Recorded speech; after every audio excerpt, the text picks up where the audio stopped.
सर्वेभ्यो नमः। देववाणी संस्कृतम ई गुरुकुलम प्रति भवतां सर्वेषां हार्दम स्वागतम। मित्रों, आइएगा आज हम संस्कृत शिक्षण द्विवार्षिकम पाठ्यक्रम की लाइव कक्षा संख्या 97 को पढ़ने जा रहे हैं।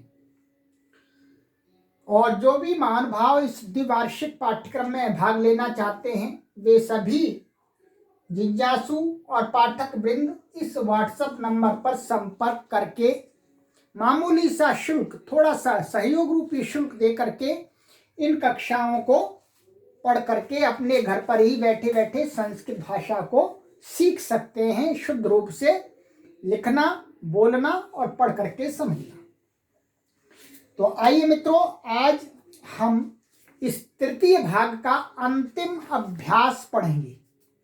अंतिम अभ्यास है इसका 28वां अभ्यास पढ़ेंगे।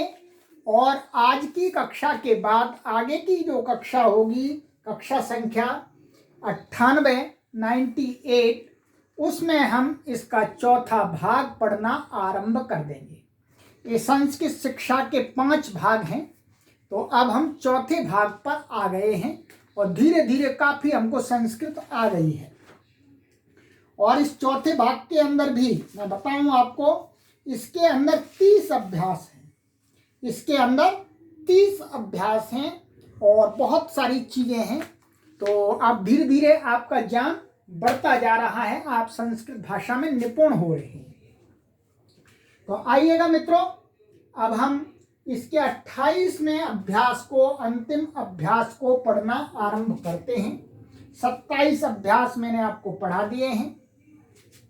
चलिएगा, आइएगा, शब्दावली को सबसे पहले पढ़ते हैं।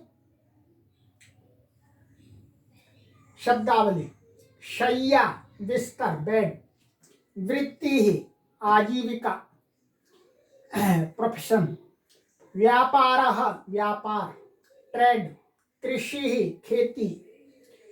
खट्वा, खेती एग्रीकल्चर बोलते हैं। खट्वा, खाट, कॉट। पल्यंकाः, पलंग, और उसको भी बेड बोलते हैं, शैया को भी बेड बोलते हैं। ये तो शब्द हैं आपके। शी, ये एक धातु है, ये एक आपकी धातु है। शी माने सोना, इसका अर्थ है। तो अब इसके अंदर जो ये आपके शब्द दिए हैं, ये जो शब्द दिए हैं आपके,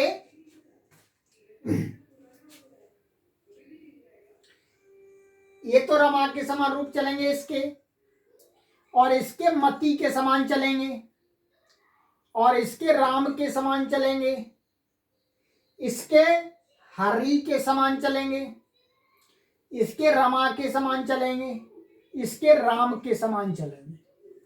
आपको रूप याद करा दिए हैं, और जिन भी पाठकों को याद नहीं है वो पीछे पुस्तक में देखेंगे, ठीक है। और शी, ये नई धातु है, इसके रूपों को हम अभी आपको उच्चारण करके बतलाएंगे। तो ये तो आपका ये हुआ। तो चलिएगा, हम पहले सबसे पहले शी धातु के रूप ही देख लेते हैं, उसके बाद में फिर नियमों को पढ़ना आरंभ करेंगे। शी धातु के रूप इस पुस्तक के अंत में दिए गए हैं, आपकी पुस्तक में भी आपको दिखेंगे मित्रों। ये देखिएगा, ये शी धातु है, ठीक है, इसका यहाँ रूप दिया हुआ है। आइएगा, मैं उच्चारण कराता हूँ आपको। ये शी सोना आत्मनेपदी है। तो आइएगा, लट लकार सबसे पहले लेते हैं। शेते, बोलिएगा। शयाते, शेरते, शेषे, शयाथे, शेध्वे, शये, शेवहे, शेमहे। ठीक है, ये लट लकार हो गया। लोट लकार में आ जाइएगा जी, अपना उच्चारण भी ध्यान देंगे। शेताम, शयाताम, शेरताम, शेष्वा, शयाथाम, शेध्वम, शयई, शयावाहई, ये हई है, शयामाहई। चलिएगा आगे। लंग लकार, अश्वेत, अशयाताम, अशेरता, अशेथाः, अशयाथाम, अशेध्वम, आशाई, आशेवाही, आशेमाही। ठीक है, ये लंग लकार के हो गए। अब आ जाइएगा विधिलिंग। शयिता, शयियाताम, शयिरन, शयिथाः, शयियाथाम, शयिध्वम, शयिया, शयिवाही, शयिमाही। चलिएगा आगे। लिट लकार, शयिष्यते, शयिष्येते, शयिष्यन्ते, शयिष्यसे, शयिष्येथे, शयिष्यध्वे, शयिष्ये, शयिष्यावहे, शयिष्यामहे। ठीक है, ये लिट लकार, ये पांचों लकारों में मैंने आपको शी धातु के रूप उच्चारण करा दिए। ये आपको अब याद कर लेने हैं। ठीक है, याद करना पड़ेगा आपको। एक बार 2-3 बार इसको बोल बोल करके प्रैक्टिस कीजिएगा, अपने आप याद हो जाएंगे। आ जाइएगा आप अभ्यास नियमों पर। नियम 58। संलग्न और चतुर अर्थ वाले शब्दों के साथ सप्तमी होती है। क्या कह रहे हैं? संलग्न और चतुर अर्थ वाले जो शब्द हैं, संलग्न माने किसी में लगा हुआ है, चतुर माने किसी विषय में निपुण है, चतुर है, चालाक है। तो जिसमें लगा हुआ है और जिसमें निपुण है, चालाक है, उसमें सप्तमी होती है। जैसे साहा या बिसर लगा भी सकते हैं, ऐसा भी रख सकते हैं। ठीक है, सा पठने लग्नाः संलग्नाः तत्परः वा अस्ति।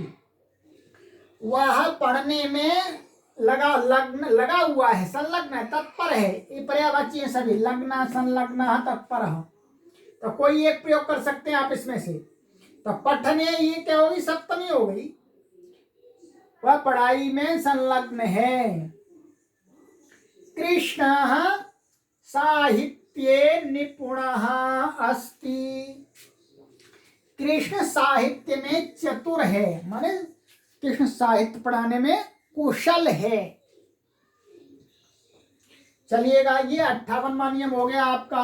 अब आ जाइएगा आप 59।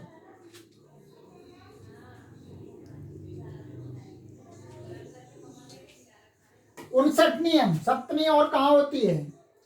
फेंकना अर्थ की धातुओं के साथ तथा विश्वास और श्रद्धा अर्थ की वाली धातुओं और शब्दों के साथ सप्तमी होती है।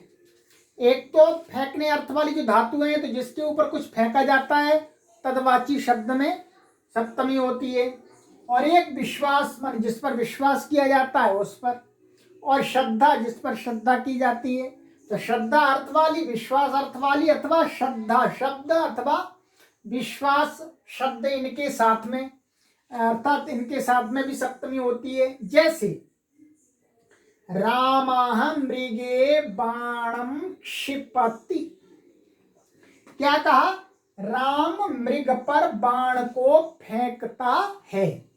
तो बाण को फेंकता है, फेंकने अर्थ वाली धातु है, इसलिए मृग में क्या होगी? सप्तमी। राम मृग पर बाण फेंकता है। सधर्मे विश्वसिति, वह धर्म में विश्वास करता है। तो ये विश्वास धातु है, विश्वास अर्थ वाली। तो धर्म में कौन सी व्यक्ति होगी? सप्तमी।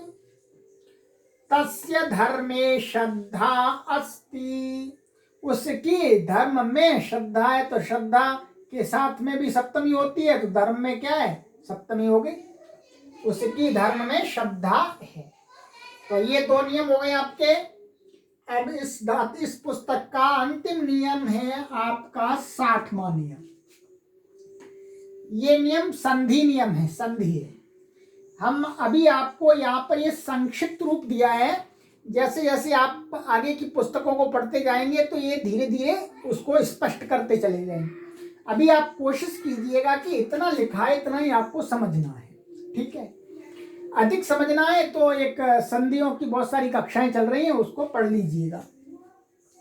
विसर्ग संधि, ये क्या है? विसर्ग संधि। विसर्ग को कुछ होता है, विसर्ग को कुछ होता है। क्या होता है?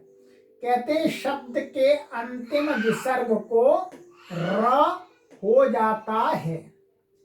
सबसे पहले मैं आपको ये समझा देना चाहता हूं, इतना आप समझ सकते हैं कि ये विसर्ग ये होता है। ये विसर्ग, ये जो विसर्ग आपको दिख रहा है यहाँ पर, ये वास्तव में पहले क्या था? ये र था। क्या था? र था। विसर्ग बाद में बनता है। क्या? विसर्ग बाद में बनता है। तो वास्तव में बात तो ये है, ये जो कह रहे हैं कि विसर्ग को र हो जाता है, तो इनका कहने का तात्पर्य यह है कि इसको विसर्ग नहीं होता, नहीं होता। तो कब नहीं होता?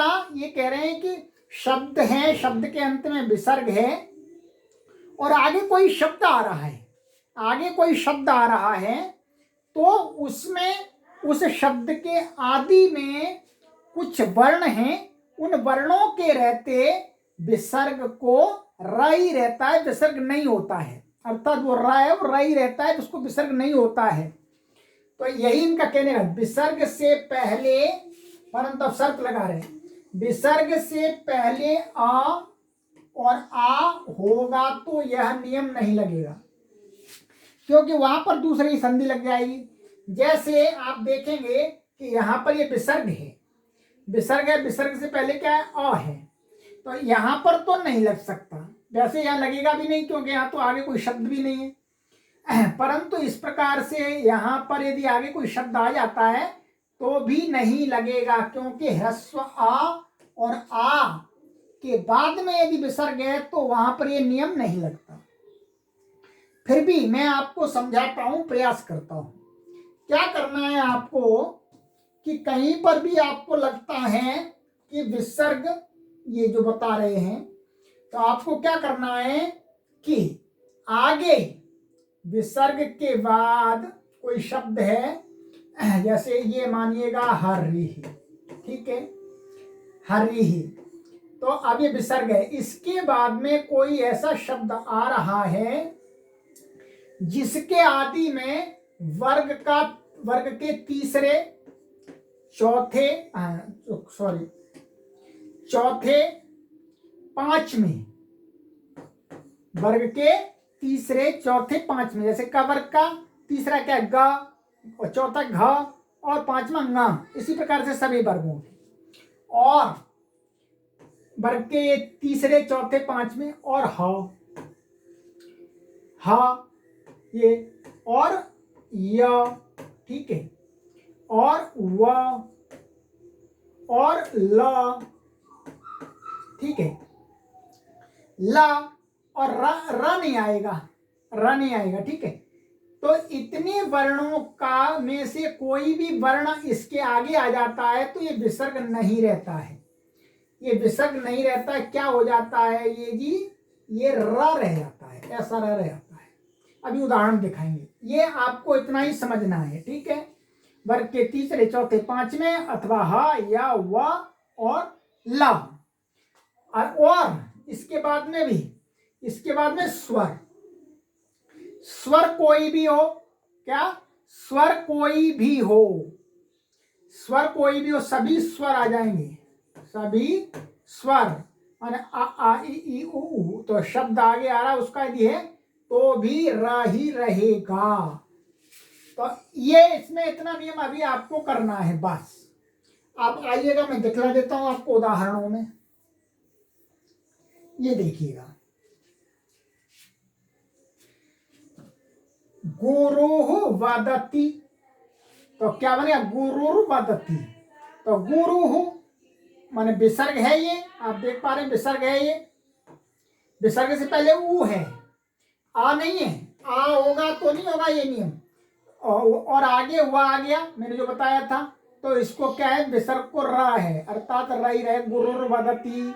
ऐसे देखिए यहाँ आ गया तो गुरुर्वदत्, ये बन गया गुरुर्वदत्। हारी ही इच्छति, तो हारी रिच्छति, तो यहाँ ये आ गया, तो ये र आ गया, हारी रिच्छति। शिशोः वचनम, शिशोर वचनम, ठीक है। इतना आपने समझ लीजिए, काफी है, अभी इतना ही आपको प्रयोग करना है। अब आ जाइएगा मित्रों, ये कुछ वाक्य दिए, इनको ध्यान पूर्वक हमें पढ़ना है। इन वाक्यों को ध्यान से पढ़ो। अहम अष्टम्याम कक्षायाम पठामि, मैं 8वीं कक्षा में पढ़ता हूं, सरल है। इसमें भी सप्तमी है, इसमें भी सप्तमी है। श्री हरिदत्त शर्मा मम संस्कृताध्यापक, माने हरिदत्त शर्मा जी मेरे संस्कृत के अध्यापक हैं। यहाँ क्रिया आप प्रयोग कर भी सकते हैं, अस्ति, अस्ति लगा भी सकते हैं, और नहीं लगाएंगे तो भी काम चलता है। मह्यम व्याकरणम अतीव रोचते, मह्यम माने मुझे, व्याकरण अति माने बहुत, रोचते माने अच्छा लगता है। रोचते के साथ जिसको अच्छा लगता है उसमें चतुर्थी होती है, चतुर्थी लग गई इसमें।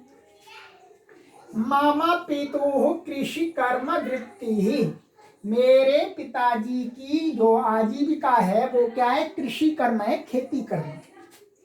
अहम 10 विद्यालयम आगच्छामि, मैं 10 बजे विद्यालय आता हूँ।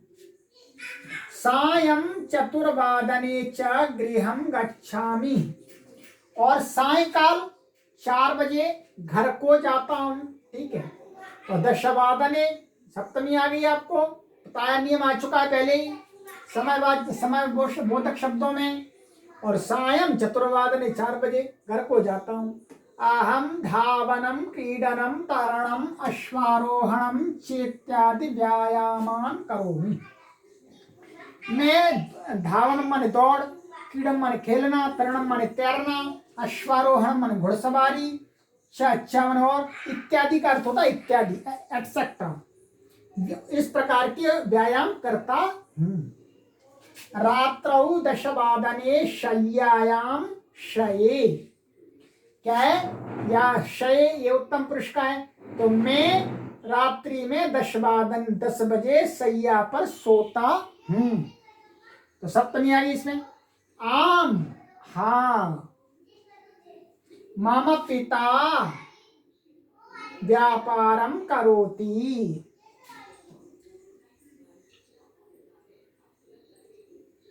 मेरा पिता व्यापार करता है। नहीं, नहीं,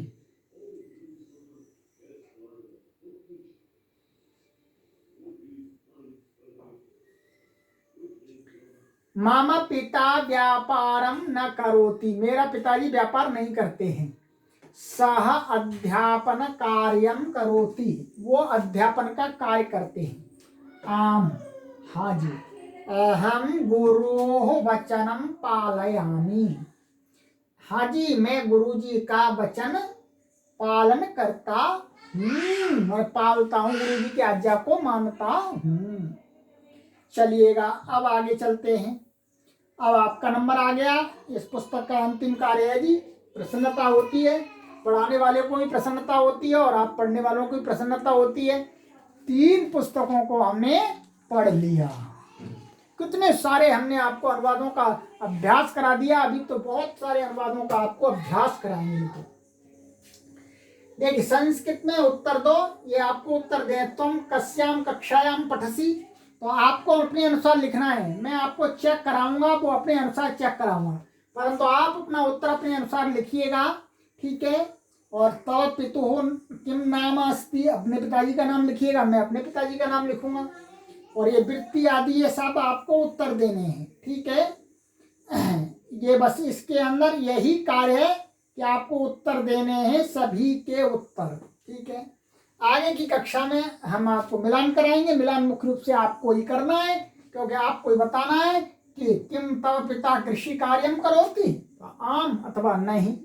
नहीं करते हैं फिर लंबा वाक्य बनाइएगा, और कोई कार्य करते हो उसको बताइएगा, ठीक है। चलिएगा, तो ये पुस्तक समाप्त हुई। इस पुस्तक के अंदर कुछ शब्दों के रूप आए थे, वो परिशिष्ट में यहाँ पर दिखला दिए हैं। इनका आप अवश्य एक बार अवलोकन कीजिएगा और उच्चारण भी कीजिएगा, ठीक है। इनको आगे ध्यान रखिएगा, ये सभी आपके फिर आने वाले हैं। हम वहाँ पर फिर अभ्यास करेंगे, ठीक है। इस पुस्तक के अंदर आत्मनेपदी धातुओं को भी हमने पढ़ा, ये विशेष बात थी।